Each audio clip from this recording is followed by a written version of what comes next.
to the Milford Board of Selectmen meeting for Monday, February 11th, 2013. Before we get started with the regular business of the board, I'd like to take a minute to acknowledge, out of respect, the passing of a great citizen of the town of Milford this past week, Paul F. Wally Seaver. He died on February 5th after a courageous battle with ALS. I think everybody knew Wally. He was a wonderful person, a great guy, and he was a great public servant to the town of Milford. He was instrumental, I think, in really opening up the youth center to a lot of the different local youth organizations that now use the building, and he really put forth his effort to make that building a true community center. So certainly his wife, children, his family miss him, as do we. And in Paul's honor, before we get started with tonight's meeting, I'd like to have everybody recognize a brief moment of silence.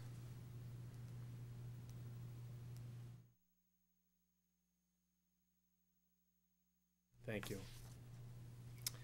We have a signing of a warrant. Move, Mr. Chairman. I'll second. Motion made and seconded. Any discussion? If not, all in favor? Any opposed? That's unanimous. We have meeting minutes, and unless there's a change, I can take it with a single motion. We have January 28th and February 6th. Motion, Mr. Chairman. I'll second. Motion made and seconded to approve both meeting minutes. All those in favor? Any opposed? That too is unanimous. And we also have the pleasure of recognizing and thanking a great citizen for the town of Milford, and that would be Jack Perry. And he is here tonight with his mom and dad. And let me just read a brief statement that was submitted by the Milford Police Department, Detective Jason Ball.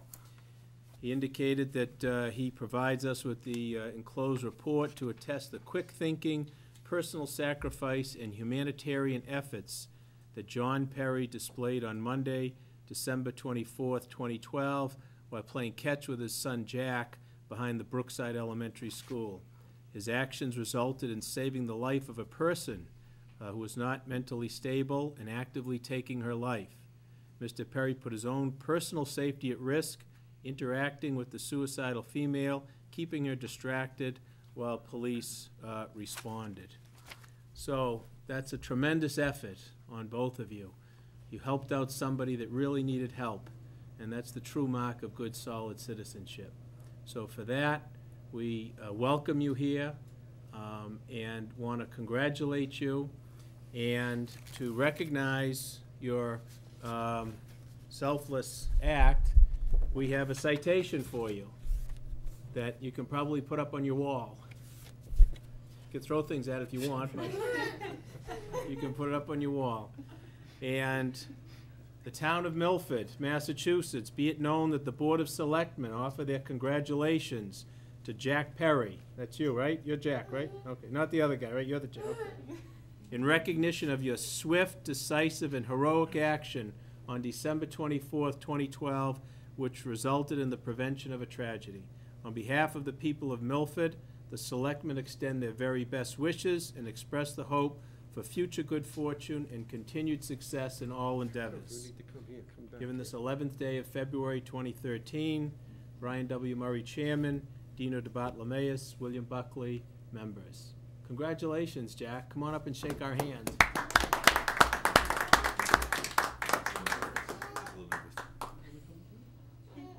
All right, that's okay. That's okay. That's all right. We'll give it to John. I think he's waiting for Brian Williams first. Never mind us. John 7. And John, we also have one for you because of the great work that you did, and again, you know, really helped someone in need. So oftentimes people either ignore situations or look the other way, but you did neither. And I think hopefully because of that, this young lady is able to move forward with her life. So John, thank you very much.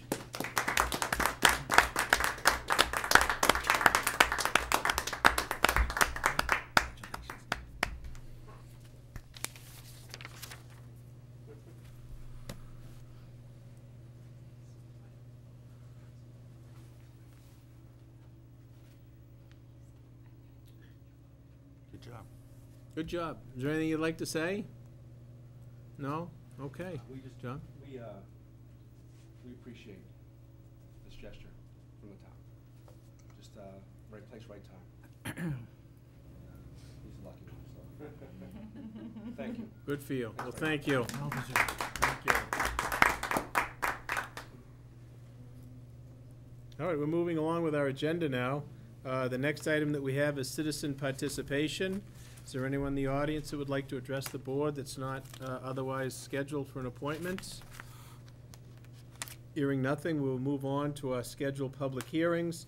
And the first one that we have is with town council and the police chief regarding a public hearing on a proposed bylaw regulating adult entertainment.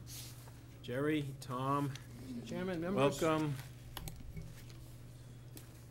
We did have a PowerPoint presentation, but we're not really technologically prepared, so probably save some time in any event. But fortunately, I made hard copies, which I can give to you and to the media. And we can go over it briefly.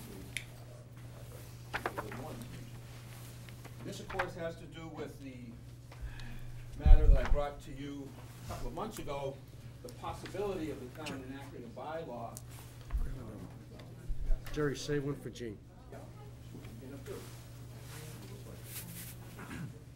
Rip the stitches apart over the weekend. Oh, yeah. Again, going back a few months, I brought you that package, very extensive package of secondary effect studies and decisions from other jurisdictions, federal cases, that all dealt with questions of secondary effects of adult entertainment, with a focus on the question of how, whether or not, and how, if so, the mixture of alcohol and adult entertainment can exacerbate those secondary effects. So a lot of the studies you had addressed that, including findings by various experts that that is in fact the problem.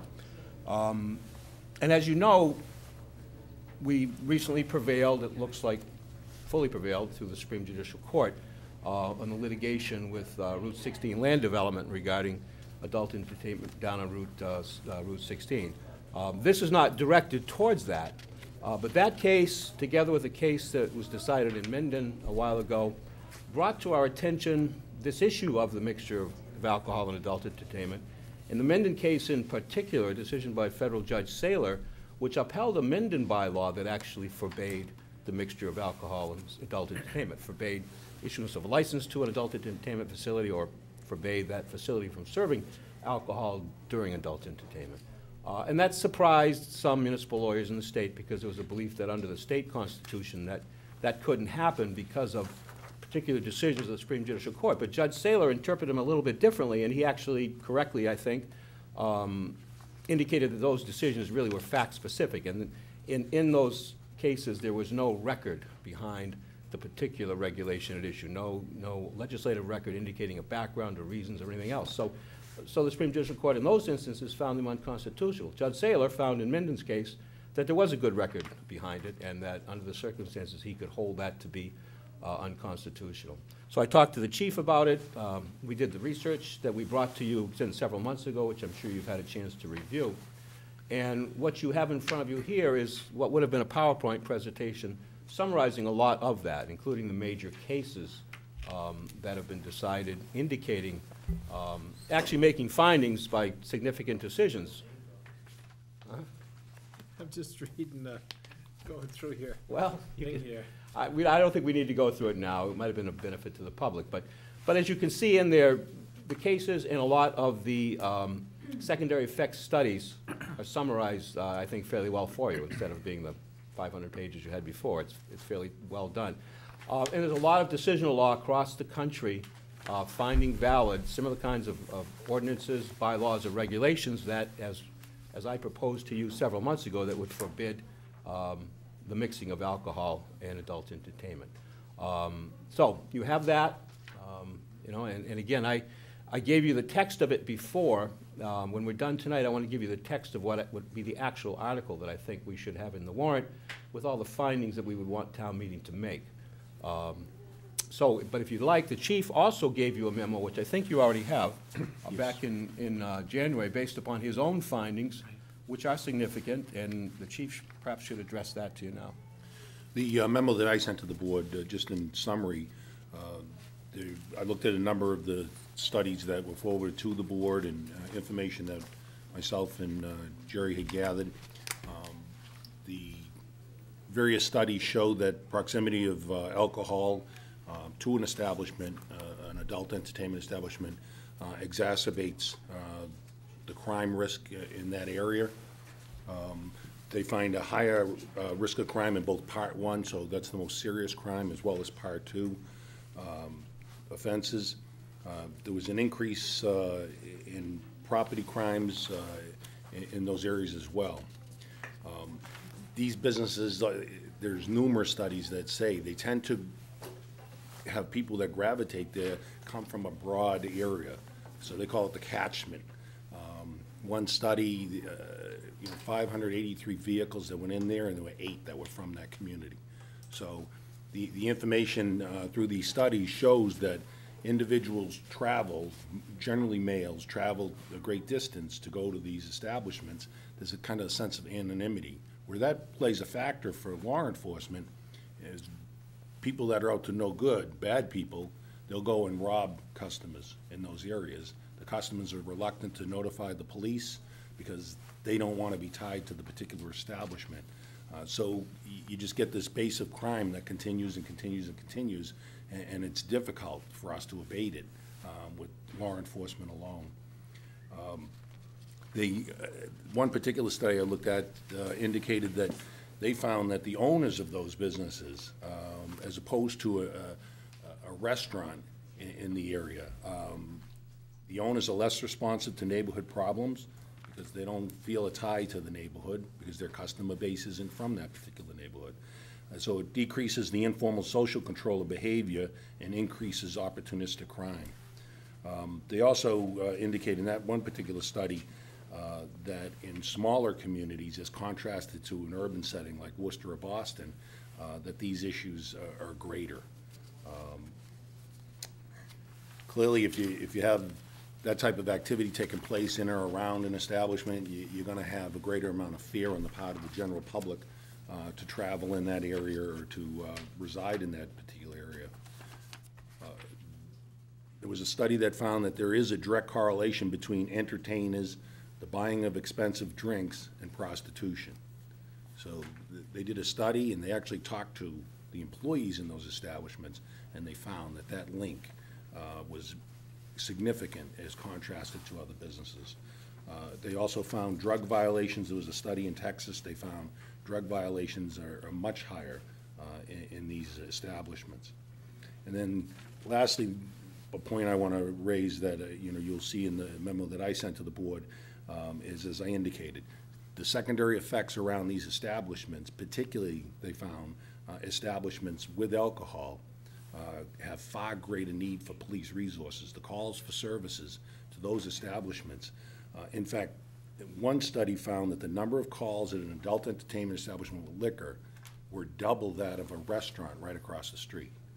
So, there's clearly secondary effects, and those secondary effects are exacerbated with the presence of alcohol. Tom, what was the date of your memo? When was that sent? January 15th? Okay. Do you have a copy? If you don't have a copy. No, I have it. We have them here. We have extra ones, yes. I pulled out this, I got the stuff that you had sent, Jerry. You sent us a draft on this October 31st. Right.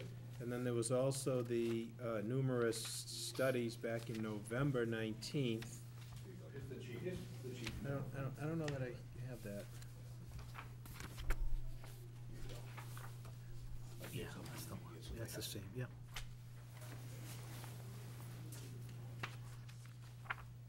Mr. Chairman, if I can, just for a minute, to return to the beginning. A lot of people think that having won the case down on Route 16, that, well, Milford won't have nude dancing because Milford prohibits it. Well, part of the reason we won that case, of course, is because we passed that bylaw in 2008. They're very carefully drafted, and it meets all constitutional standards. But as bylaws have to, and ordinances have to, our bylaw specifically allows protected First Amendment activity, including nude dancing, in these areas in the town of Milford. We had to do that. We have to allow it in certain areas, so a substantial part of the industrial districts allow it. And if an application comes in for a site that meets those requirements, the other site did not, but if an application comes in for one of those sites, and there are some excellent ones, then the Zoning Board of Appeals will have no choice but to approve it. And of course, people say, well, just forbid it. Well, of course, as you know, as we've discussed many times, you can't forbid it. It's a protected activity. But returning to what we're talking about here, you can regulate the secondary effects, and that's exactly what we're talking about. So protected activity, including nude dancing, can go forward in these locations in town, but if this town passes this bylaw, there cannot be alcohol served. That's the key. But the protected activity can still go on, so that meets, as far as I'm concerned, constitutional standards.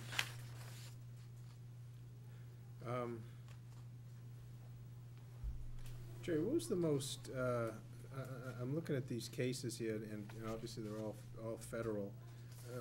What's the most recent Mass case? Is it in fact the Mendon case? That's a federal court, but it dealt with, of course, the town of Mendon, the town of Mendon's bylaw.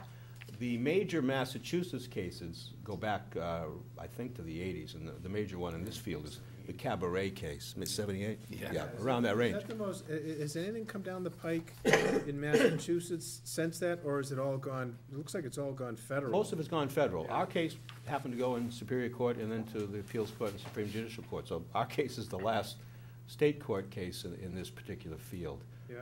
But in the terms of the alcohol part of it, it goes back to the Cabaret case in 1978, which a lot of us in this field sort of misinterpreted, I think. Judge Saylor pointed out to us. Well, let me just say that, you know, you did a tremendous job, okay, on this case. You know, obviously, I have an understanding, or I should say a general understanding as to the issues in this case.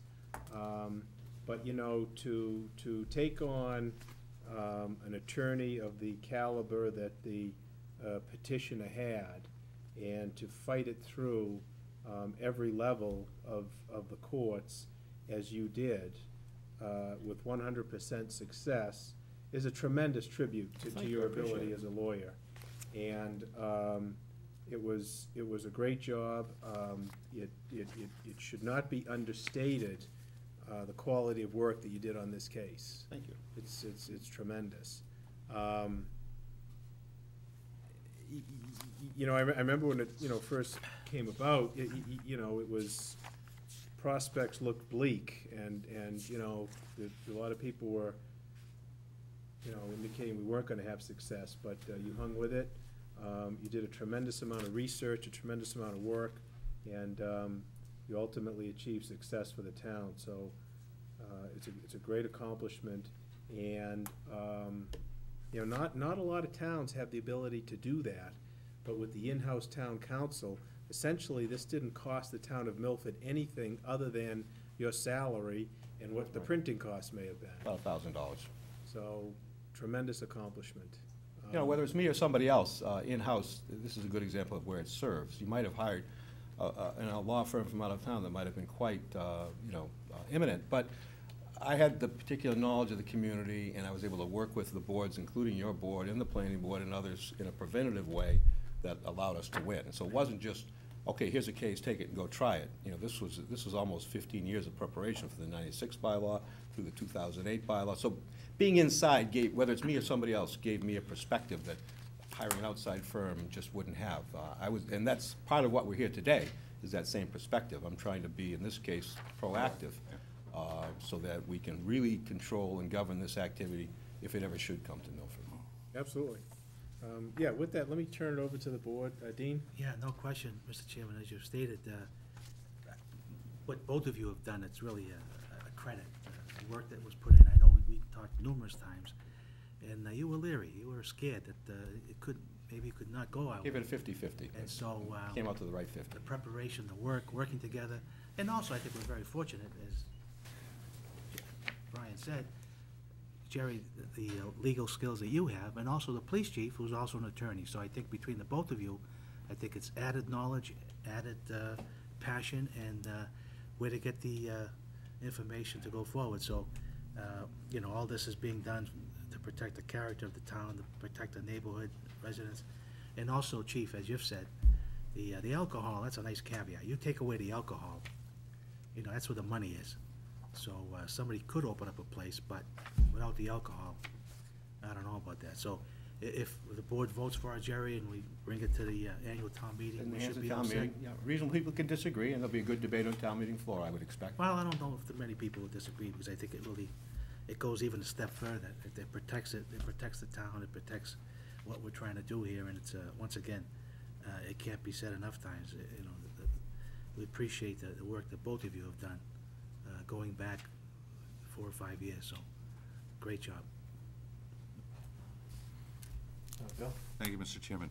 I agree with the other two members, and I appreciate your humility, Gary. It is a testament to the talent, and you've had a Yeah, good thank run, and Very good run. you earned it. Maybe a little luck involved, but there's a great deal of There's talent always and a skill. little luck involved. And I also want to mention, Tom's efforts in helping draft the existing bylaw. It's that case law review and a lot of work that went on to help build that.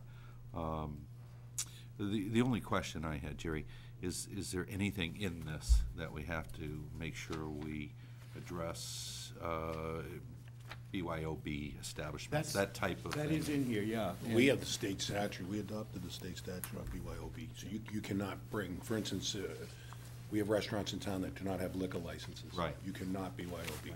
Okay, and We put that specifically into the bylaw, too, so we got a little section that addresses BYOB also. In fact, let me give you now the actual text that I would Okay.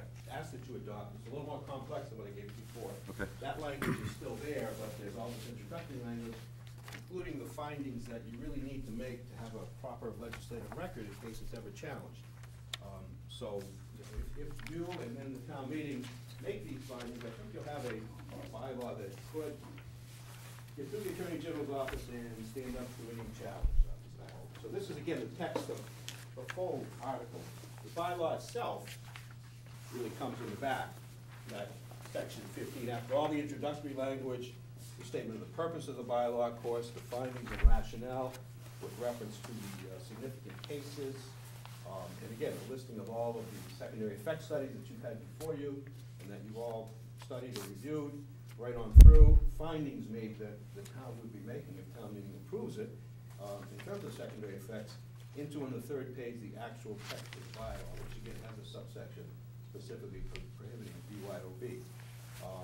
And with that, I think that, again, I strongly believe it'll be approved by the Attorney General if it's approved by town meeting, and I feel fairly confident that if challenged, and, if somebody really does have a proposal, I expect it would be challenged, I believe it would be upheld. So now this is going to be to the town's general bylaws. This will be part of the general bylaws, correct? So, in addition to the zoning bylaw. Right. There's also this general bylaw. That's right, right. And just to go full circle, presuming the town meeting approves this bylaw, then I will be suggesting later on that you amend your liquor license regulations to bring the bylaw right into the regulations. If you remember back several years ago, we had a regulation that forbade the mixing of alcohol and nude dancing, but it was not supported by any findings. It would never have stood up to challenge, so we eliminated that. But we'll come full circle. If this passes town meeting, we'll incorporate the bylaw into the license, so it'll become a condition of the liquor licenses too. So we'll have it covered from every perspective. Yeah, so I was looking at this, so this is the proposed bylaw is essentially the same as what was presented to us in October. That's correct. So I just have all the additional. And then in the meantime, in November, you provided us with 15 separate studies detailing secondary effects, as well as 17 judicial decisions that also outlined what you discussed and presented here. And as a follow-up correspondence on November 26th, you provided us with 2 additional studies about the secondary effects. More recent ones, I think. Yeah, one is the Dr. McCleary, and I forget which the second one was. Oh, the second is the comparative analysis in Texas alcohol establishments. And I noticed when I read the second page here, you cited those studies. Yes. Very good work. It makes a lot of sense. Well, I think it can work. Any other questions, comments? If not, I'll entertain a Motion, motion. Mr. Chairman. Yeah, I'll second that motion that we move forward with adopting this and approach town meeting. Okay, motion made and seconded to adopt the draft findings and proposed bylaw to present to town meeting. Any more discussion? All those in favor? Any opposed? That's unanimous. Thank you very much. Good Thanks, job. Jerry. All right. Very good. Thanks, Chief. Very good job. Thank Stay you. for round two, right? Yes, Chief is gonna be And here three. for a little while. And Jerry, you're gonna stick around I'm gonna hang also? around too, yes. We have three of them, For right? item number And the next 3, one, yeah, okay. All right, so Tom, you've got, let me just get situated here for 1 second, bear with me. You've got, a proposed revised rules and regulations for the Milford Police Department. And, the present rules and regs were issued in August of 1999. And apparently you've worked to revise these, and this is what you want to put forth tonight, correct? Correct. Okay. Why don't you So give us a working. little bit more info? Sure, working with the general counsel from the Mass Chiefs of Police Association, we started with the draft recommended policies and procedures, rules and regulations that are issued by the association. We then worked our way through our existing rules and regulations because they had been negotiated back in 1999. So there were some changes in working with the union. So over the past 2 years, we've taken all of our special orders, general orders, as I issued, deputy chief issues orders. We worked through all of those, and anything that should have been incorporated, either in rules and regulations, policy, procedures, we've accomplished that. We then worked with the police association and their council, their labor council, in working our way back through this document. I created a spreadsheet showing any of the rules and regulations that were new and which I believed I had to negotiate, or which would have an impact, so I had to at least do impact bargaining with them. And those changes that I didn't believe I had to do either, but was willing to listen. And as I said, we worked our way through each and every one of them. Very few changes to the document as we initially put it together, and that's what's before you. The law governing our police department requires, the state law requires that I send the rules and regulations to the Board of Selectmen, and hopefully the board approves them within 30 days, unless the board wants, to recommend changes, and we go back and we'll work on those. Or lastly, the board can simply not do anything for 30 days, and they go into effect then. If you could, Tom, just kind of, for clarity's sake and for folks that might be watching, could you just run through some of the topics that were covered on this? Looking at the table of contents here. These are the rules and regulations. They govern the conduct, the day-to-day conduct of the police officers as they're performing their responsibilities. So it speaks about their authority and where the authority comes from, professional conduct and responsibility, so whether it be on-duty conduct, off-duty conduct. It deals with conduct on becoming a police officer, which is kind of a catch-all. You did something, you shouldn't have done it, and it's a catch-all. But then it speaks about, which is an addition, the violation of the conflict of interest law. As you know, all municipal employees, to include elected board members, are required to take an ethics test, and then every 2 years have to go back onto the ethics site and do it once again, based upon changes in the ethics laws or decisions from the commission. So we spell that out. The ethics law is spelled out in detail. Improper associations, undue influence. It deals with various prohibitions as far as their conduct, both on and off duty.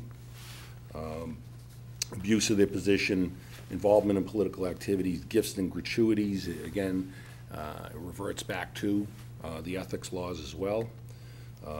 Neglect of duty, incompetence, Public criticism of the department, other members of the department, courtesy, being respectful and courteous to the citizens that we serve.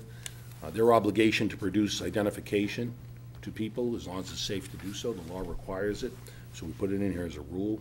We expect them to be truthful, particularly in writing their reports and presentations to the court.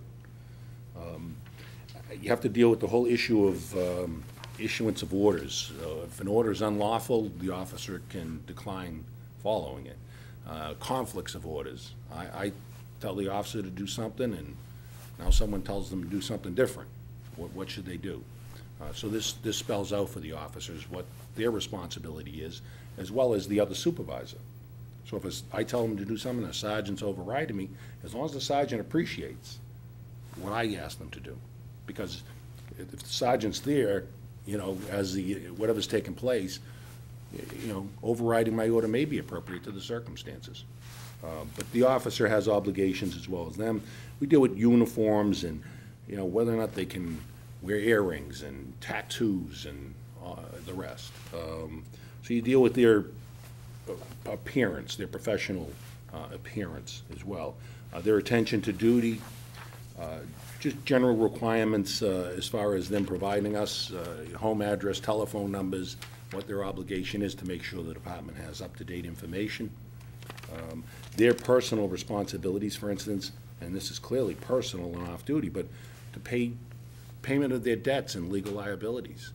You know, I don't want collectors knocking on the front door of the police station complaining that, you know, a police officer is in arrears and there's some financial difficulties that they should be taken care of.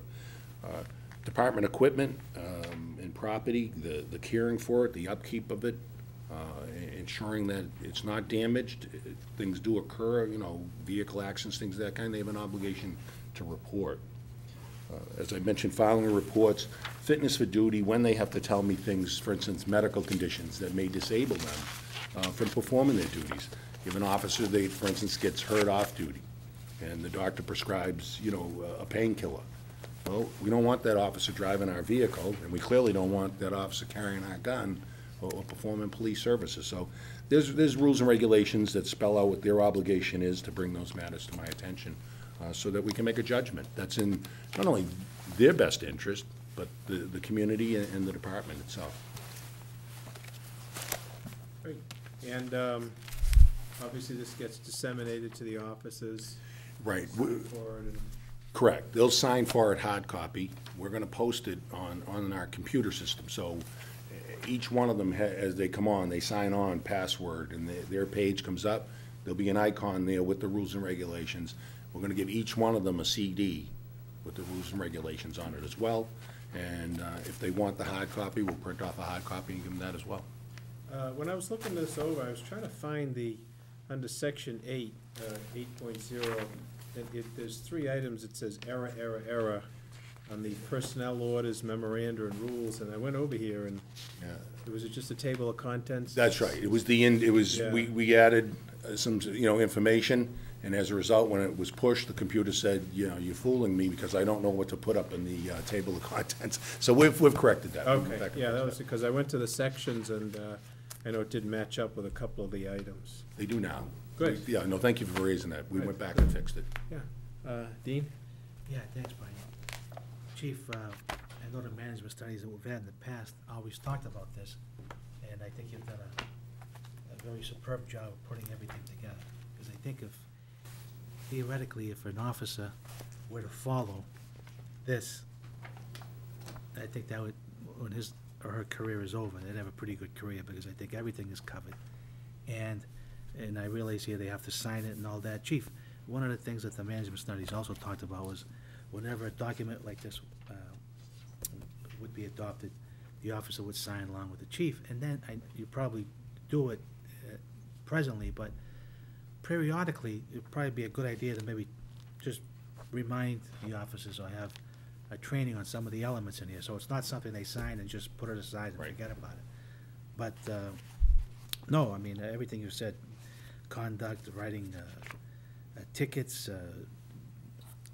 going to places where you have undesirable people and you're you know, it is a quasi-military type of, it is in the chain of command, and it has to be something more than a regular working unit, so, you know, I commend you highly, you know, and if the officers, I'm sure they do follow it, read it, and abide by this, they're gonna have a pretty good career because of all the, everything is covered from, like you said, mustaches, beards. Maybe some of the guys should have a little bit of a shave, but beside that, everything's in order, and, you know, I commend you very highly. And it also protects the officer, but also protects the community, because a lot of these things you put in there about, you know, insubordination, different orders, how many times has that happened in the past where, not just with you, but other chiefs, where you had a lieutenant, a sergeant giving a different order, and what do you follow? So, I think for the officers and the command staff, I think it's a wonderful tool, and it's a, you know, a document that should really be not just, you know, kept on a shelf, but reviewed and discussed often. Thanks, Chief. Bill? Thank you, Mr. Chairman. Tom, I appreciate the work that you've done and putting into this document, updating it. It makes sense that it get updated periodically. The old one was dated. And I'm not sure that the general public will always fully appreciate or understand, you know, the difference that you live in a world where command structure and following of duties and following of direction is so important when you're talking about people who put their life at risk and people who carry weapons. And you know, they're not, the average person's not going to run into that if they're working at Waters or working at the hospital or working for a small business. And it's important, as you know, Dino pointed out some great points. The reinforcement periodically of those is important, and I hope that's part of, you know, even just aspects of the manual be looked at, discussed periodically with the officers. The other thing is that people may not be aware of is we get officers from other towns as well, and may have different rules and regulations. So it's important as we inbound new officers, whether they're already experienced, that they get the opportunity to review that and maybe look at the differences and how you approach things and how this community approaches it, where it might be different in Westboro or somewhere else. So, great idea. Again, it reinforces a belief that I have of the quality of our management and the quality of your management. It's important that we do this, and I appreciate it. I just wanted to say that publicly. Thank you. Yeah, nice job. It's a very, you know, comprehensive protocols that are set out and clearly, you know, place the officers on notice as to how to properly conduct themselves. They do a good job. I think we need a motion to... Motion, Mr. Chairman. Approve it. Is that what you need, Tom? Yes. Yeah. I'll second that Motion made motion. and seconded. Any further discussion? Not? All in favor? Any opposed? That's unanimous. And we move on to a proposed bylaw. That's mine.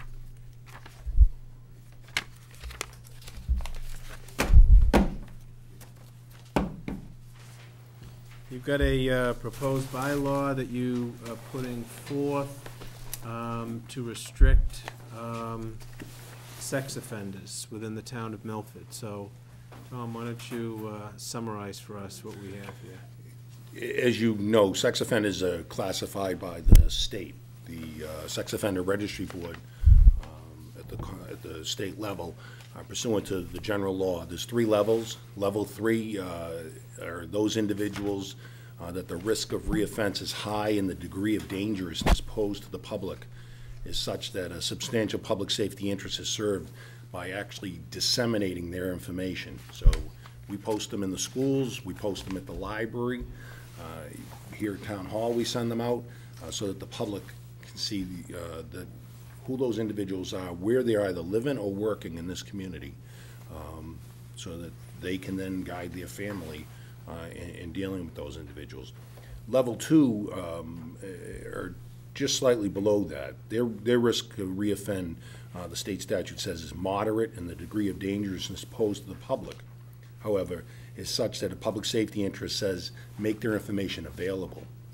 So level 2 people, a citizen comes into the police station and says, can you tell me the level 2s that live in your community, or can you tell me, within a degree from their home or where they work? And we'll take that information and we pull those individuals up and we serve that on them, and they also get a statement from the state that says, don't discriminate, don't go out and create harm towards these individuals. They've registered, they've done what they're required to do by law. And then lastly, level 1s, the state, if they determine they're a level 1, the risk of reoffense is low and the degree of dangerousness posed to the public is not such that the information is available. It's only available to law enforcement. So if somebody's classified as a level 1, if someone comes in and requests that information, it's not public information for them. Presently in Milford, we have 77 sex offenders registered who either live here or work here. Of those, 15 are classified by the state as being level 3. 44 are classified as level 2. 16 are level 1, and 2 have not yet been classified by the state. They're required to come in and register with us. So if they change their address, they're required to let us know. If they're moving out of town, they're required to let us know. If they fail to do so, we'll go after them. State police has a unit. We'll go after them anywhere in the state, and we arrest them immediately. If they go out of state, we've had individuals that have left here, moved to Woonsocket. We notify the U.S. Marshals. They go down, they arrest him. That guy, they put him in federal prison for failure to notify. Also Woonsocket. The issue that we face is the registry, Sex Offender Registry Board is simply that. It's a registration. There are no restrictions on the individual at all. So a level 3 person moves here to Milford, they can live right next door to the elementary school, they can live across the street from Town Park, you name the playground, they can move there, they can live there. They can go in and out of libraries, in and out of schools, as long as they have business there, they, in and out they go. They want to go watch a basketball game, they go watch the basketball game. State has no restrictions on their conduct unless they're governed by parole or probation still. In that case, it would be whatever sanctions the parole board puts on them or the judge put on them through probation. That's rare. Most of these people have served their sentence and their parole is done and they're living here. We do have one group home that is run by the state on Altieri Court, but there's 24-hour supervision there. The state has people there. One of those individuals leaves without permission or without one of those counselors, they're on the phone to us immediately, and that person's taken into custody. So the issue that we face was, I was speaking with Officer Mike Passacane one day. Mike, handles all my licensing. Well, he registers all the sex offenders as well, so when they come in. And he came to me just recently, and he said, remember I talked to you about the guy that moved here from Marlboro because they have a bylaw? And he found it, it's too restrictive, leave me alone. Well, he says, I had another one the other day from Webster. So I call Marlboro, they send me a copy of their bylaw. They said, yeah, we do restrict their conduct in our community and where they can go or when they can go to those locations. Webster does likewise. So I took a look at 21 bylaws from Massachusetts cities and towns, bylaws and ordinances. I took a look at 6 from outside of Massachusetts, and I sat and drafted a proposed bylaw. I sent it down. Jerry and I had communicated while I was doing this, and I sent it down to Mr. Moody. He worked his way through it, made recommendations to me on some changes that he thought should be in there. And we incorporated those right away, sent it back, and that's what you have before you.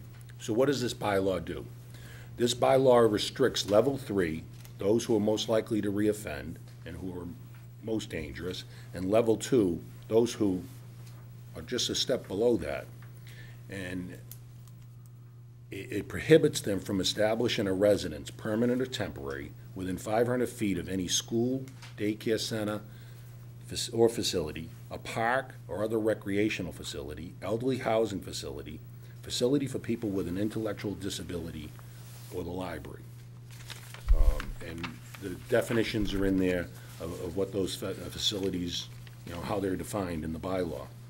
It prohibits them from entering a school unless they themselves are a student, which you could have an offender who, offended while they're a juvenile, they're still attending the high school, or they have written authorization from the principal or the superintendent.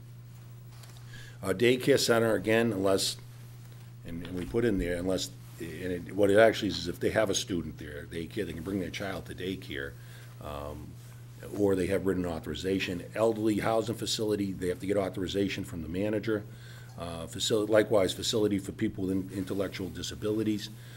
Park and recreation facilities, unless they are participating. They're a minor who happen to be a sex offender, and they're participating in organized youth activity, or they're the parent or guardian of a child participating, provided that they make their presence known and the fact that they're a registered sex offender to the people that are managing the organized sports, so the coach of the team. Likewise, the library. They can go to the library. They have to let the librarian know, I'm a registered sex offender. They have to make them aware of that, and they cannot use the children's library section. They're prohibited from loitering more than 15 minutes within 500 feet of a school, daycare center, park, recreational facility, elderly housing, facility for people with intellectual disabilities, school bus stops, or the library, again, as I mentioned, unless they make themselves known. We built in there exceptions and exemptions so that we'd be able to meet, case law as well as statutory law. If they reside and they're in violation at the point where this bylaw passes, they can stay where they are until such time as they relocate, and then they have to comply with the bylaw. If they're a minor living with their parents or legal guardians, if the prohibited area was established after their residence, so somebody opens a daycare center next door, they're grandfathered in as well. If they're voting, so if we ever put the polling places back into a school, they have a right to go and vote. Religious services, if they're attending religious services, if their place of employment is within one of those zones and they've registered the place of employment with us, as the law requires, then they're exempt.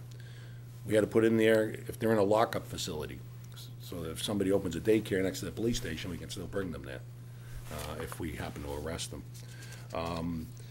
If it's a mental health or medical facility, so if they're a patient at the hospital and somebody owns a daycare across the street, that's their temporary residence. They're in compliance. Then we had to put in if they're determined to be a mentally ill person, subject to guardianship, and they're residing with the guardian, and it happens to be in one of these areas.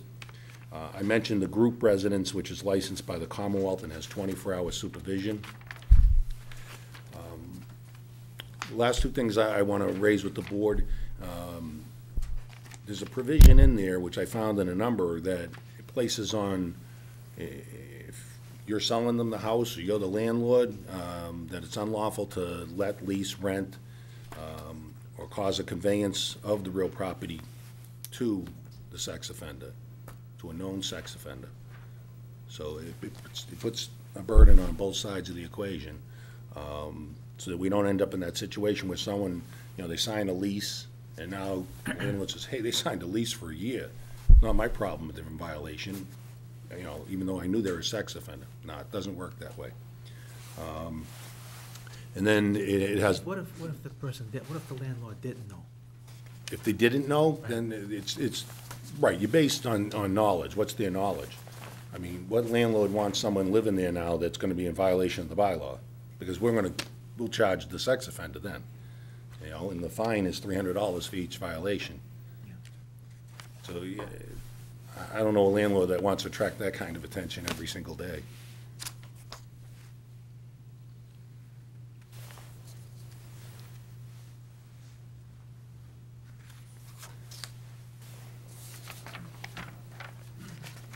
Where is that section, Tom, dealing with the Section rental? F. Under what number? I think it's, I think it's the third page in Oh, under section 3? other provisions.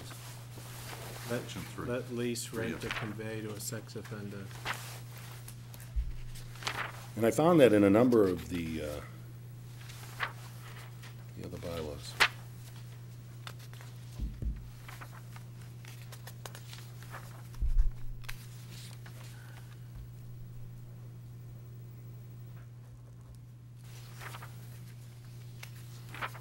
So it's just if the property is within that restricted area.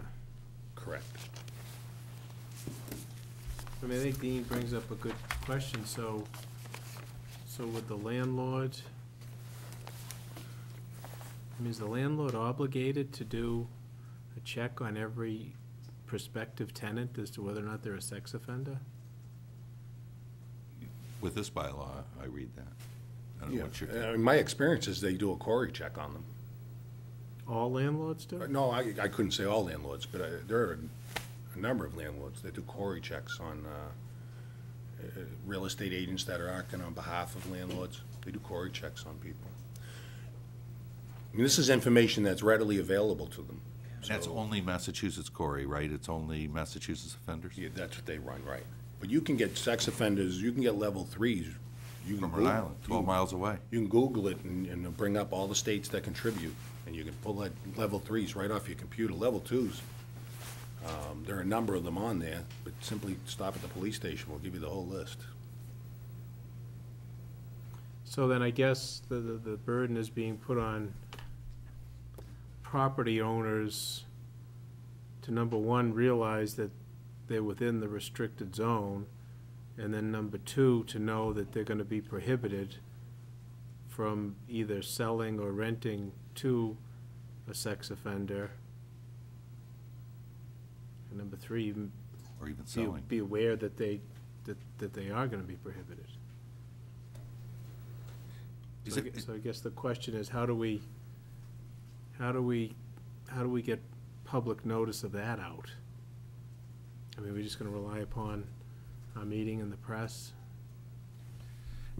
If town meeting passed it, I mean, there's a number of ways of doing it. You put in the tax bills, the tax bill goes to every property owner.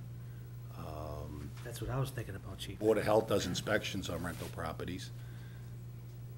Because I would say, excuse me, Brian, I would say that there are probably many, many landlords, probably never even thought about that. So how do we educate them, Because the bylaw is an excellent one.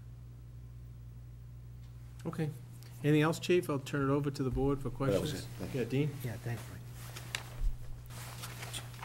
Yeah, no, Chief, I had a question about the landlord and all that, and the loitering thing on page 2. Yes. Which I think is good. That's important and effective as well. Yes, and keep in mind, the loitering section, if you read it, I mean, I gave you a summary, but the loitering section requires that a police officer tell them that they are within 500 feet of one of the prohibited areas and they've been there for 15 minutes.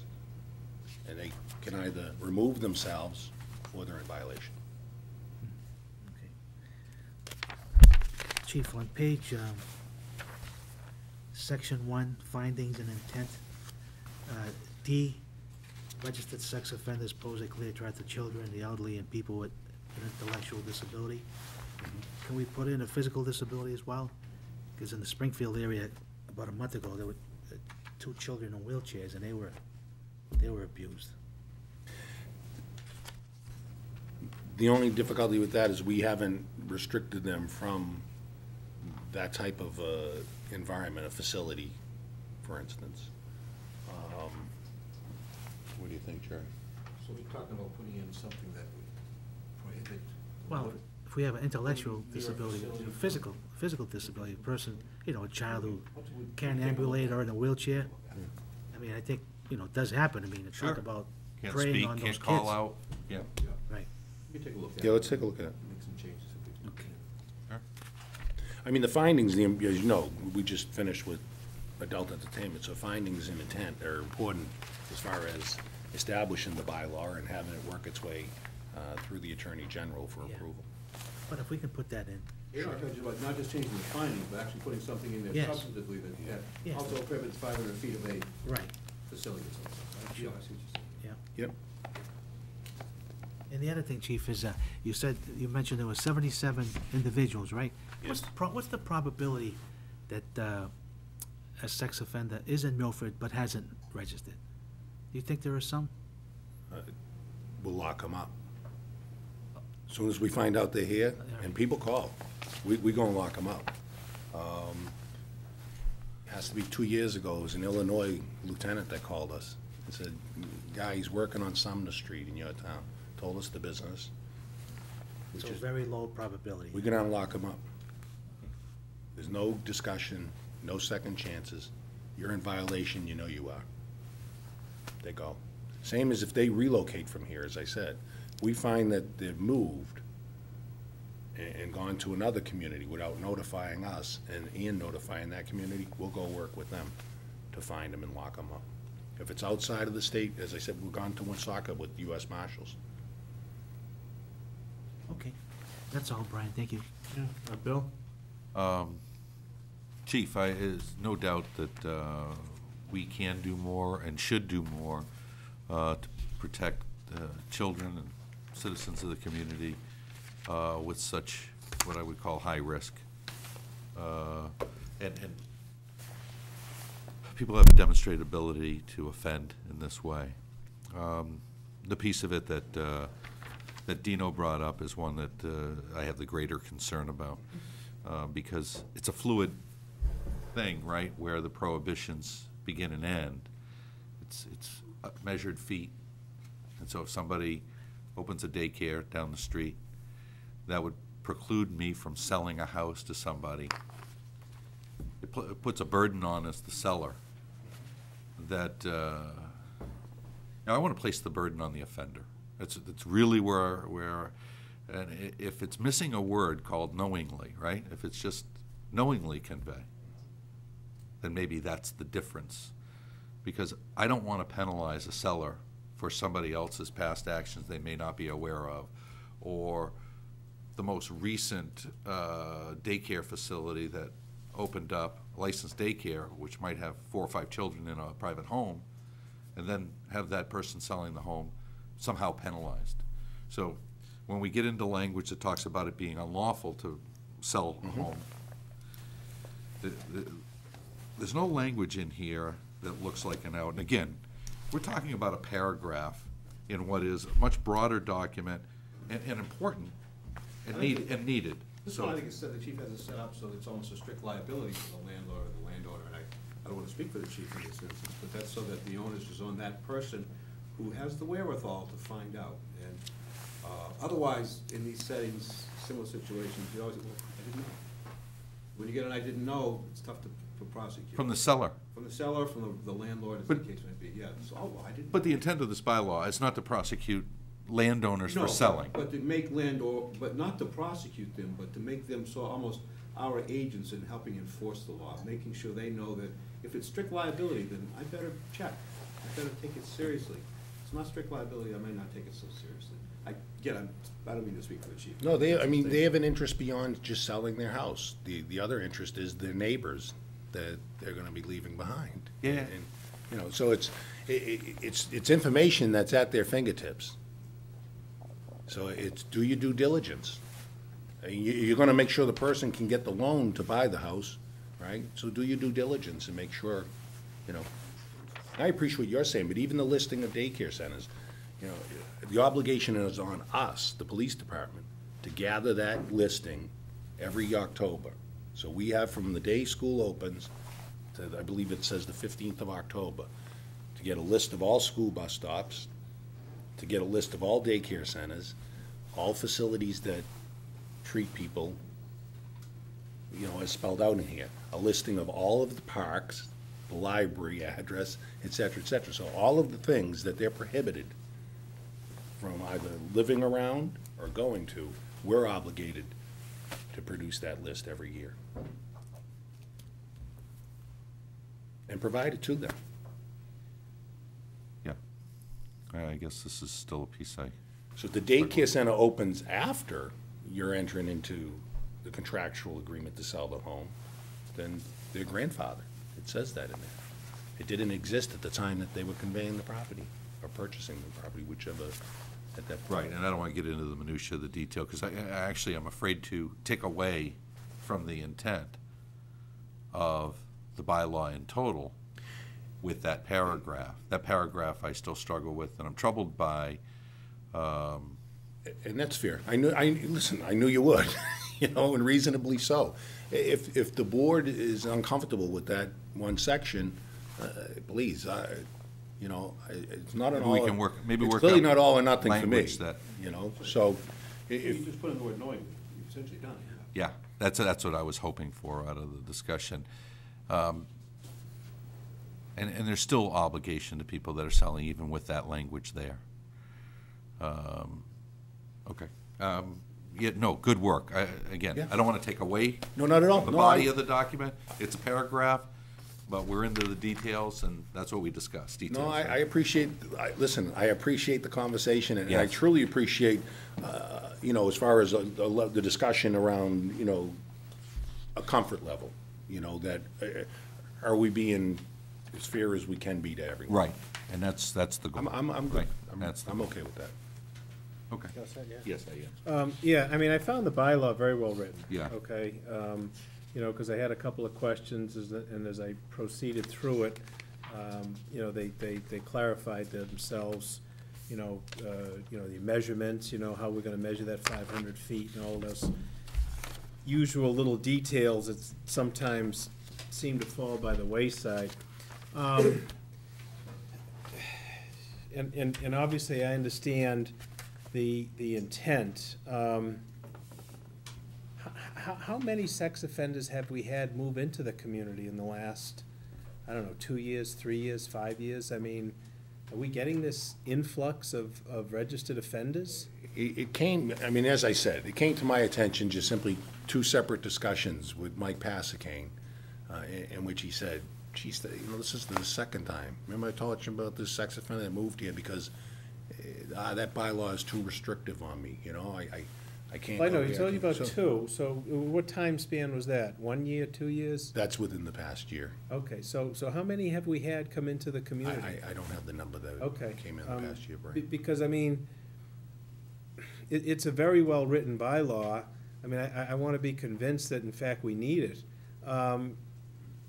You said you looked at 21 other communities.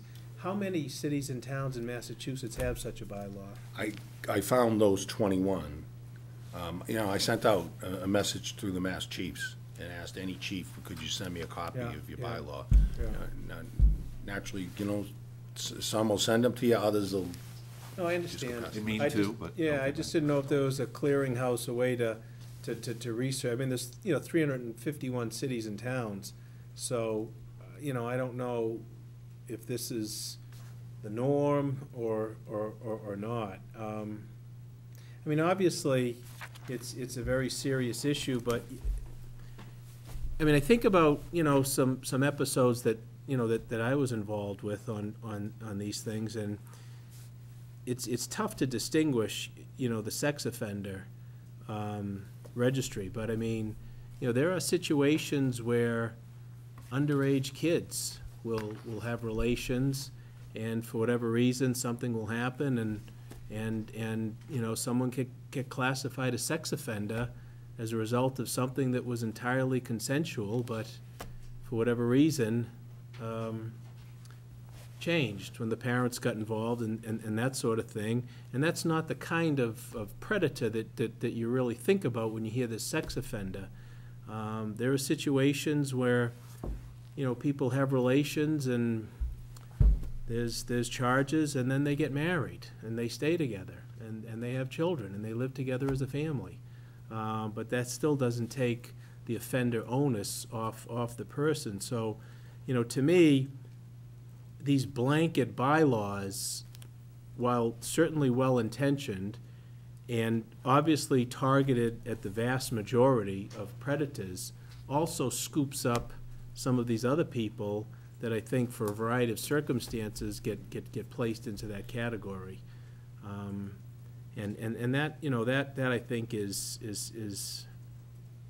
you know, something that I think that we really need to consider, you know, if we want to drop the gavel with a bylaw like this, because it's very onerous. It's very onerous. And, you know, if that's the intention, that's fine. And there are predators out there, absolutely. Some of them, I don't think they ought to ever be released from prison, but they are. And you have to deal with them. And if we're convinced that this is the best way to do it, then that's fine. But, you know, I'd like to get a little bit more information at this point. I'd like to find out, you know, what the level of movement we've had from offenders coming into the community. I'd like to maybe try to get a little bit of a sense as to what other communities have such a bylaw, and, you know, then probably go forward on it. I mean, if you're going to do a bylaw like this, you know, I can't imagine a different bylaw. Like I said, it's very well written. It's very detailed. It spells out restrictions. I think we as a community would have an obligation to educate the community about such a bylaw coming into place. Clearly, landowners have to be aware that they have property within that restricted zone and act accordingly. And there's no question, I think, that the vast majority of residents would be fully in support of such a bylaw. But, you know, I think about situations that I've run into, you know, in my practice, where it's not the predator type offender, but for whatever circumstances there are, those people are scooped up and they have to register. And, you know, some of these are really tough on people. So before I'm ready, I think, to you know, to go forward on this, I'd like to really be convinced that we in fact need this, and it is something that will preserve the greater good for the community. Sure. Right. I think, you know, you've raised some good points. And I feel, I mean, there's no problem with getting more information, but where I come from, I feel that, you know, I think we need a document like this. I think, you know, we have to protect the children at all possible levels, and I'm sure there might be a few situations where, one or two situations, and then hopefully the court can clear that up. But I think that, you know, whether it be, you know, securing schools like you've been doing, and the bylaws and all the things that the schools are doing, and we're looking at the other town buildings, and hopefully we can tighten that up with the employees. But I think something like that, like you've written, you know, for the questions that we had about the landlords and education, stuff like that. But I think we have to be strong. If we can make it better, if we can add to it, but I'm in support of that 100%. Whether it be, you know, tonight or a month from now, 2 months from now. Right. You know. Anything to add? I mean, Bill, you got one revision you'd at least like to look at? Yeah, and a quick question, because you raised a great point. And I'm not in the court system, and I'm not familiar with cases, so I asked the question without any knowledge at all, because the average person may not be aware of this type of situation. But some of the scenarios you posed were good ones, in that I want to make sure, you know, whether those people would be placed in a level 3 or level 2. I don't know the answer. So the question is, some of the Statutory rape charges. Right. It'll get you There's straight. a little question that there's a Is it potential, there's a potential of that. I mean, keep in mind, the mechanism that we're relying on is the Sex Offender Registry Board. So it's spelled out in the statute what they have to look at in making the classification. We may not agree. I mean, we had a case, Burbine, who raped children as young as 7 weeks old. yeah. So he was a level 1, and he had been convicted of rape of a child. So somebody at Sex Offender Registry Board made that determination. He wouldn't fall under this bylaw. But we have to rely on something. It can't be that I have to go back to each individual case, I'm just saying, wherever it may have occurred, review all the police reports. I'm not there for the testimony that took place before a jury or judge and the rest. I mean, the conviction data gets sent from the courts to the Sex Offender Registry Board. And as the law requires, they make a determination at what level they're gonna put someone. Brian's accurate. Is there the potential of a young person charged with, he's 17 and she's 15? Is there a chance that upon conviction, that that person could be put into a level 2? Doubtful level 3, but a level 2? Oh, yeah, sure. I don't deny that. But we're not making that determination, and they have the ability, you know, to, as far as appeals through the Sex Offender Registry Board, you know, yeah, these are tough restrictions. I don't question that. But I think it's tough to place, making those determinations, that burden upon us. I'm simply recommending that a bylaw like this restricts those individuals where they have no restrictions now from Sex Offender Registry Board, other than to register. They're required to come to the police station if they're gonna live or work here and let us know that where they live and where they work. But other than that, they have no restrictions. If they wanna go to town park and have their lunch in the middle of the park while the kids play in the playground, nothing unlawful about it at all. And I'll say the general public, if you go out and ask people, I mean, I'm surprised at how many people believe, oh, no, they can't go there. I've talked to media people who called about this bylaw. I mean, our local media people, and they were surprised. You mean there's no restrictions on those individuals? No, there isn't. There isn't. I mean, I'll find out how many moved in the past year. I don't have a problem getting information for the board. You know, what was running through my head, and I get the discussion, it's not lost on me, is we're not dealing with the ones that live here now. We're dealing with the one that's gonna move here tomorrow because they don't like the restrictions in Marlboro. Right. And 2 is significant for me, by the way. I just want to let you know, as far as data goes, the fact that there were 2 is significant to me. So, yeah, balancing these needs is difficult. Healthy town meeting debate on this one. What, Jerry? Yeah. Healthy town meeting debate on this one. Oh, yeah. Yeah, and I mean, what I'd just like to do is get a little bit more information, because any decision we make, it's obviously a that's right. balancing test. Absolutely. Yeah, And, you know, nothing, very few things are perfect, but, you know, anything is, you know, we're trying to see that the good of the proposal clearly outweighs any unintended consequences. I mean, you know, it's a very well-drawn and drafted bylaw. The intent is certainly noble, and laudable.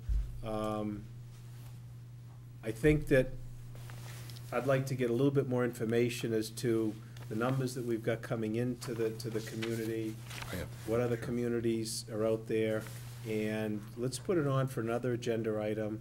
We don't have to decide on it tonight. We can think about that. You know, Bill's raised an issue that we might want to have a little, you know, redrafting done to it. And let's put it on for a future agenda item, and then we can go forward with a proposal for town meeting. I think the more information we have on it, the better we are to propose for town meeting. I agree. But I think you did a great job in stepping forward on a very, very difficult and sensitive issue, and something that, as you said, is really kind of lost upon the community. Not a lot of people thought about this. You know, you figured, oh, they can't do this or they can't do that. Well, that's not the case. So, you know, clearly something has to be done. I just want to make sure that we're considering all aspects and, you know, drafting the best bylaw that we can. I'm appreciative of each of the points that you made, and I'll work closely with Jerry to work our way, you know, through those, to incorporate, you know, the suggestions or to clear up the points that the board has, and then we'll come back. So whenever you can get that information, get it on to Lou. Whenever it's ready, we'll put it on to the next meeting or the first meeting in March, you know, whenever we can do it. Very good. Yeah, Thank you, Tom. good. Thank you. Thanks, Tom. Good job. Jerry. All right, that concludes the scheduled appointments. Yeah, thank you. We have the town administrator's report. Lou? Thank you, Mr. Chairman. As this is the first meeting of the month, Our monthly financial update, all budgets under the jurisdiction of the Board of Selectmen are on target, with the exception of our previously noted concerns. Secondly, Representative Fernandez has informed our office that no local changes or cutbacks are part of the House supplemental budget bill, so that was good news. I'd like to remind our residents that the Boston Symphony Orchestra will be presenting a community chamber concert in the Upper Town Hall on Sunday, February 17th, 2013, at 3 p.m. Concert is free and open to the public and will be followed by a dessert reception provided by the orchestra. Tickets are, however, required for this free admission, and they are available on a first-come, first-served basis by calling Symphony Charge at 617-266-1200 or toll-free at 888-266-1200. I received an email from Bill Sansone, our old friend from ICE, this past Wednesday, informing me that they have completed the I-9 audit. Everything came out fine, and that they're in the process of issuing the town a compliance letter. And as soon as that's ready, he'll be out here with it. And next, as we discussed at one of our last meetings, I purchased the portable handicap ramp from AmRamp.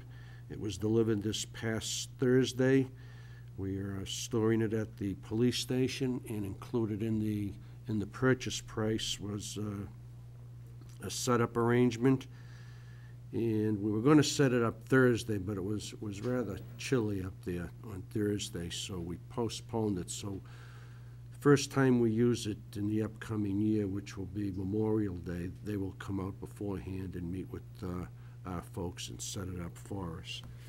And finally, I gave you a copy of an email that I received today. I received a telephone call from Mark Stankiewicz, who was scheduled for an 8 o'clock interview tomorrow evening, and he has indicated he'd like to withdraw from the selection process. And that's all I have, Mr. Chairman. Okay, thank you. Dean, any No, questions? thanks, Lois. Thank you. Bill? No, good update. Yeah. Lou, let me just take this opportunity to commend the fire department, the police, and the highway for handling the storm this past weekend as efficiently as they did, and also you for coordinating the pre-storm meetings, which typically occurs before a weather event. And, you know, I've attended those in the past. I think, you know, everybody has at some point.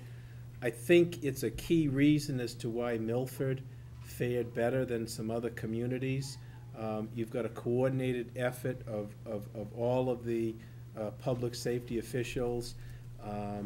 You know, the plan is in place, the equipment's in order, the personnel is available, and I think it's a great thing that you do to coordinate those meetings before the storms. It goes a long way in terms of prevention and dealing with the events. And let me tell you, you know, I had occasion to be in Rhode Island this weekend, some of the surrounding towns.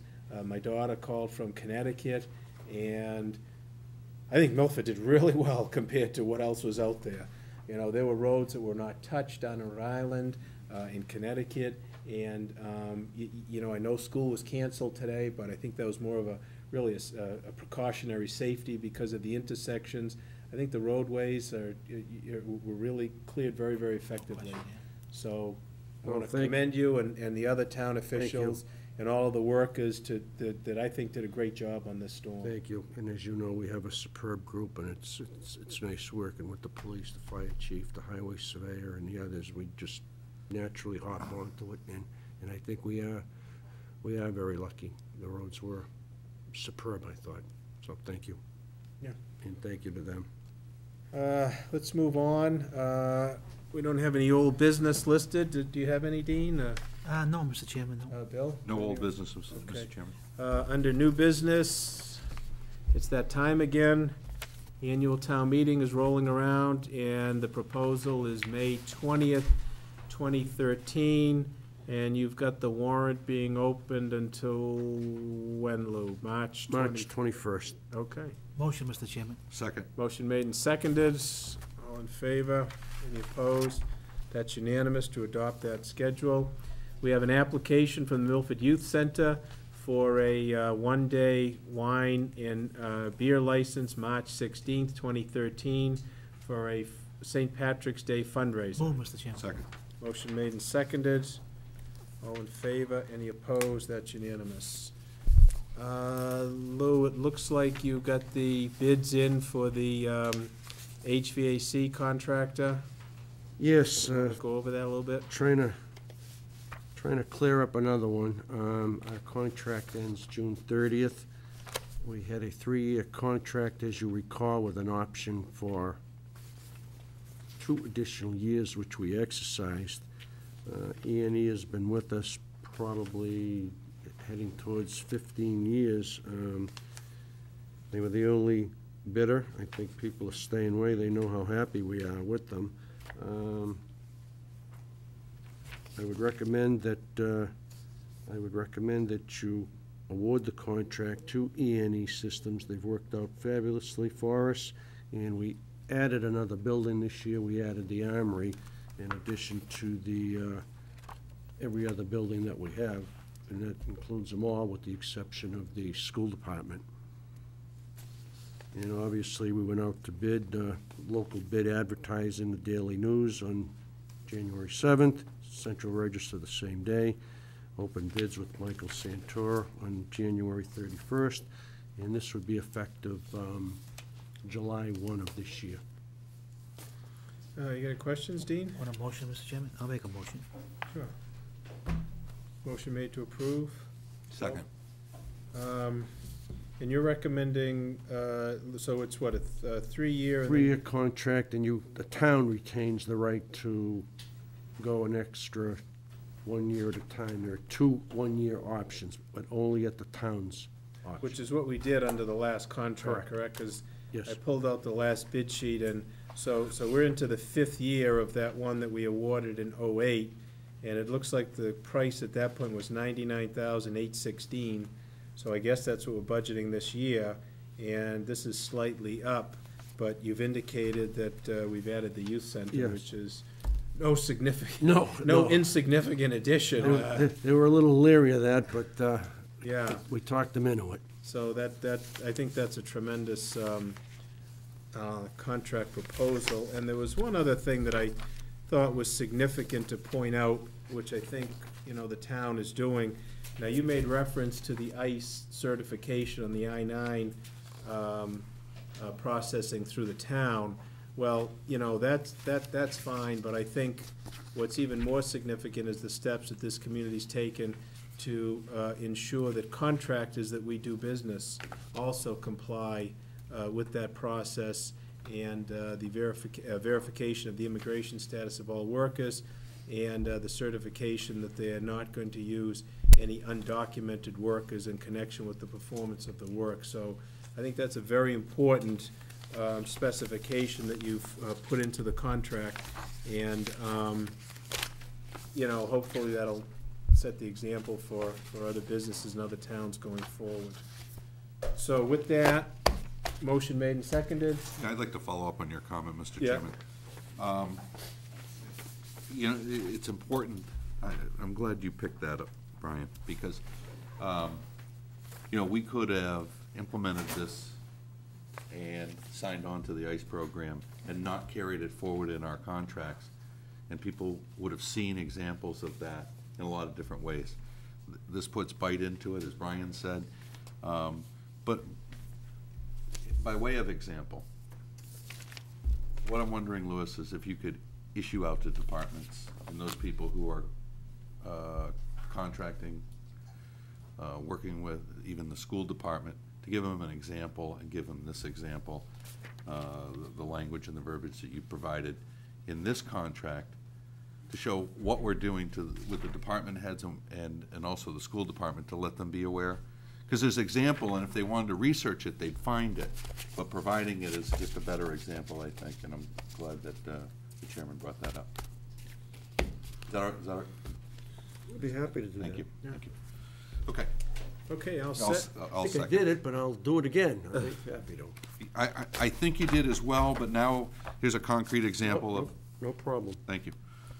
And you also know we did this, by the way, as a member of the Woodland School Building Committee, we incorporated into the contracts there also, so we're doing it. And there is a penalty clause in Yes. that, an administrative charge associated with So the- when somebody can't produce cyanide. Thank you. Okay, we need a vote. All in favor? Yeah, Any opposed? That's unanimous.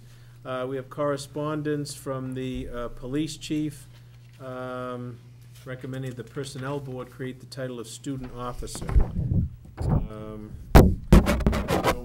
We would like to present this to the Personnel Board if we'd like to have the chief. I think the chief, wouldn't you Yeah. say? Sure. Yeah. It's a savings. I'll make a motion, Mr. Chairman. Okay, motion made to authorize the chief to go forward on that. And this is specifically for students who have not yet passed the police academy. Yes. But are in training, so that makes a lot of sense. Right, right, so it would be a separately supportive of that. classified position. Okay, so we're authorizing the chief to go forward on this to the Personnel Board. All in favor? Aye. Any opposed? That too is unanimous. Just to be continuity. Okay, do you want to, all right, so the next item that we have is the Scioli Corporation Board versus the Milford Board of Selectmen, and Town Council has presented us with the decision from the court, which upheld our earlier decision for an hour's rollback to the establishment. Mr. Chairman, Wait a minute. I'm sorry. And Mr. Chairman, as I'm supportive of the board's efforts, and especially as it relates to this hearing, consistent with my decision at the time, I'm going to step out because one of the parties involved is known to me. And so Okay, I'll recuse why don't you myself. do that? Sure. Yeah, Mr. Chairman, on that, it was a long time ago, I initially made the motion, but because of appeals and processes granted, I mean, that's the system. The courts, it was good to see that the courts upheld our decision. I think we were justified in doing what we did, and justice prevails, and I would make a motion that we suspend or cut back the hours to 11 o'clock for a 6-month period, and that would be starting Friday, February 15th, and that would conclude on August 15th, if I've calculated the right way, 2013, Mr. Chairman. Okay, I will second the motion, and, yeah, Mr. Chairman, Yeah. may I interrupt? absolutely. You did make the motion, Mr. DeBartolome, and I pulled it out today, and I want to make sure, because it goes further, as you recall. The 6-month suspension would be in effect, the rollback would be till 11 p.m., and after that, with the board to review hours of operation upon application by the licensee after a period of 6 months. So you took it, the board took it a step further. It was 6 months, but at that time, you would want to review the situation, see if things have gotten better, and then made a determination on that. If you want to So add would you that, that's include fine. that or not? Yes. Okay. Yeah, absolutely. I'm just looking at Jerry's correspondence here. And then he provided us with the court decision. Yes. And the court upheld the action that this board took. Yeah, I mean, I think that was the intent, right? To Right, give it yeah. a 6-month rollback, Yeah. but then if the applicant wants to change that, they can apply to us and we can revisit at that time. Sure, that's fine. Yeah, okay, so I'm in support of that. Is any further discussion? If not, all opposed? All in favor? Any opposed? That is unanimous. Okay, thank you. Should probably Right, you want to do a signal Bill to come in. Dunbar thing? Yeah, I gotta recuse myself on that Okay. one. So we gotta get Bill in here, else you're gonna have a lonely meeting.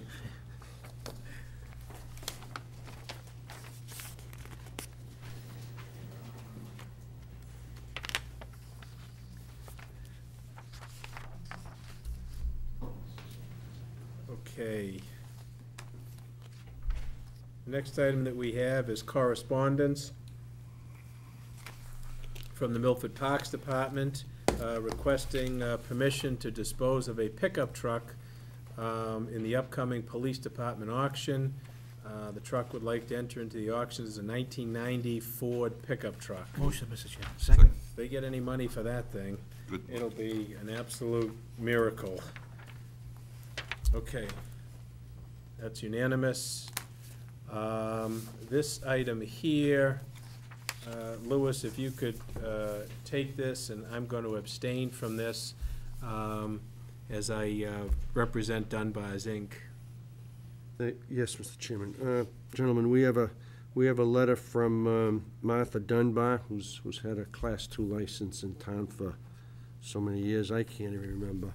And regarding the current Class II used car dealer's license held by Dunbar's Inc., she's requesting that we amend the license to include the following stipulation, and the license will be changed to, if you approve, this license is limited to wholesale use only. So there'll be no retail sales at the site. And the amendment is necessary pursuant to stipulations from the Mass Department of Transportation Registry of Motor Vehicles. Motion. I'll second for discussion. Louis, just quickly, is there any other license like this that warrants our attention and further review, that kind of clarification? We had one, I don't even recollect, some years ago that the registry made a similar request that was done. But there are other wholesale, Oh, yes, yes. is this something that we'll see? No. Okay. No. This is normal. I'll happily second, and Okay. All in favor? Any opposed? Two in favor, and note my abstention, please. Let's see. Do you have any items of new business, Dean? No, Mr. Chairman. Bill? nothing, Mr. Chairman. A couple of things that I want to hand out to you. This is one for Lou, too. Just hand that down to Lou. I had a chance to go to a meeting, I think it was last Monday, of some individuals who are opposed to the casino project in the town of Milford. And the individual who is organizing it, a fellow by the name of Ken Rocket, he's been in touch with me, and he has forwarded me this information. I told him any information that he provides to me, I'm going to share with the board. And also, I've invited him to an upcoming selectmen meeting for himself and any other representatives he would like to have come to present their views on what they think is wrong with a proposed casino in Milford. Further, I would like to ask Lou to send a letter of invite to the Holliston Board of Selectmen and the Hopkinton Board of Selectmen, as at least the a Holliston Selectman was at that meeting, indicated that he was trying to get a meeting with our board, and it had never occurred. I couldn't find any request for such a meeting in my file, and I don't think that it was, but, you know, just to open lines up, I'd like to send an invite to them, give them our meeting dates upcoming through the end of March. We'll do this the first meeting in April, is that what I understand? That's right.